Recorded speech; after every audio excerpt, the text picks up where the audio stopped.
வணக்கம்.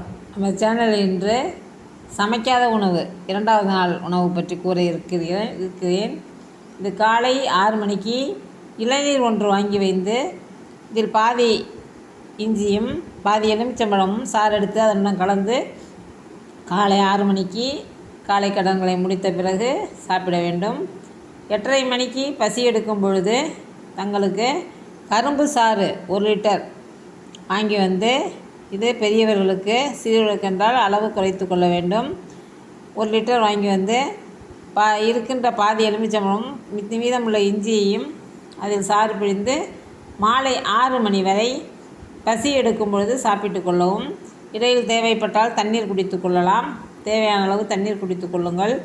மேலும் மாலையில் 7 மணிக்கு முளைக்கட்டிய பாசிப்பயிறுடன் கேரட் சீவி சேர்த்து உப்பு, ஜீரகத்தூள், மிளகுத்தூள் சேர்த்து சாப்பிட வேண்டும். இதை சாப்பிட்டீர்களானால் இயற்கையான உணவு என்பதால் தங்களுடைய உடம்பு மிகவும் சீராக பலன் பெறும். இந்த இயற்கை உணவுக்கு மாறும் பொழுது மிகவும் சிரமமாக தான் இருக்கும். மனமும் உடம்பும் ஒத்து வராது. 4-5 நாட்களில் பிறகு உடம்பு நீங்கள் சொல்வதை கேட்க ஆரம்பித்துவிடும்.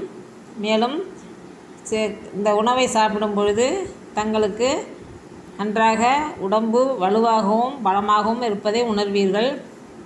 நாளை 3வது நாள் உணவு பற்றி கூறுவேன். இதை பயன்படுத்தி பயனடைவீர். தங்களுக்கு பிடித்திருந்தால் லைக் செய்யவும், ஷேர் செய்யவும், சப்ஸ்கிரைப் செய்யவும். நன்றி.